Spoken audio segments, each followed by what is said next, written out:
Maraknya kasus bullying atau tindak penindasan yang Video terjadi di bullying atau lingkungan pendidikan perundungan yang seperti sekolah. dilakukan oleh sejumlah remaja SMP putri negeri di Malang, Jawa Cilacap, Timur yang Jawa diduga Tengah menjadi korban viral. perundungan teman dengan sekolahnya memanggil sejumlah pihak. Bullying setiap merupakan sekolah pada ekspresi remaja menyimpang pada anak dalam upaya pencarian jati diri, peran pendidikan di keluarga dan sekolah sangat diperlukan. Kalian tahu nggak sih?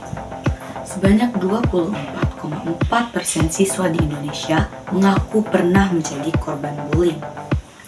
Sangat disayangkan bahwa masih banyak dari kita, terutama para pelajar, yang masih menormalisasikan bullying dengan kedok candaan. Padahal dampak dari bullying itu tidak main-main loh. Sebelum kita bahas lebih lanjut, di sini aku akan menjelaskan sedikit tentang apa itu bullying. Jadi bullying sendiri merupakan tindakan menyakiti, menghardik, bahkan mengancam orang lain secara sengaja, berulang, dan biasanya terjadi di mana pelaku memiliki kekuasaan atau kekuatan yang lebih dibandingkan korban. Bullying bukan sekedar bercanda atau gurauan yang katanya lucu. Bullying merupakan sebuah bentuk kekerasan, baik itu kekerasan fisik maupun mental.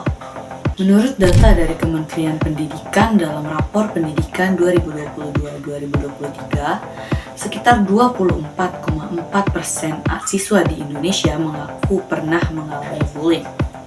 Bullying sendiri terbagi menjadi 4 jenis. Yang pertama atau yang paling sering terjadi yaitu bullying fisik. Ini dapat berupa memukul, mendorong, dan melukai seseorang. Yang kedua ada bullying verbal. Bullying verbal ini dapat berupa ejekan, hinaan, dan makian. Yang ketiga ada bullying sosial atau bullying relasional. Jadi bullying sosial ini dapat berupa mengasingkan seseorang, menyebarkan gosip tentang seseorang, dan membuat seseorang merasa tidak diterima.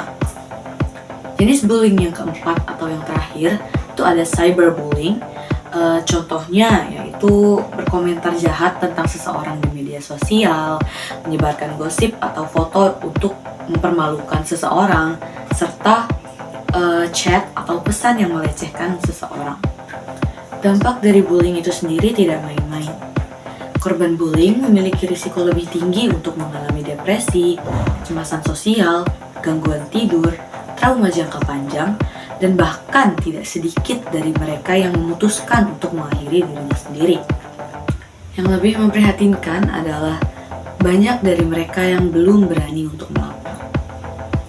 Penelitian dari Universitas Muhammadiyah Surakarta menunjukkan bahwa hanya sekitar 13,5% korban bullying yang berani untuk melapor. Hal ini disebabkan karena para korban merasa takut. Takut kalau pelaku akan membalas dengan hal yang lebih parah, takut karena mereka merasa bahwa tidak ada yang akan percaya dan peduli pada mereka, serta takut kalau mereka akan dianggap lemah, sehingga mereka memutuskan untuk diam. Akan tetapi, kita bisa menghentikan hal tersebut.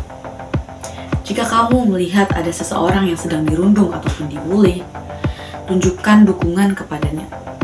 Temani dia, serta laporkan kepada pihak yang sekiranya dapat membantu.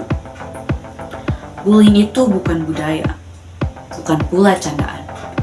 Bullying merupakan suatu tindak kekerasan, dan kita semua harus menghentikan itu.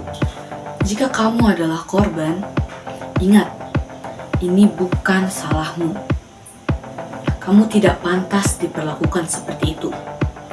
Kamu berharga, kamu pantas dihargai, dan kamu tidak sendirian. Jika kamu adalah pelaku dan kamu bangga karena kamu merasa lebih hebat, lebih kuat, dan lebih tinggi daripada mereka, mungkin masalahnya bukan di mereka, tapi pada dirimu.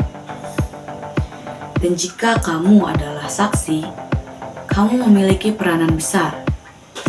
Jangan ikut tertawa, jangan diam, dan jangan menormalisasi tindak kekerasan.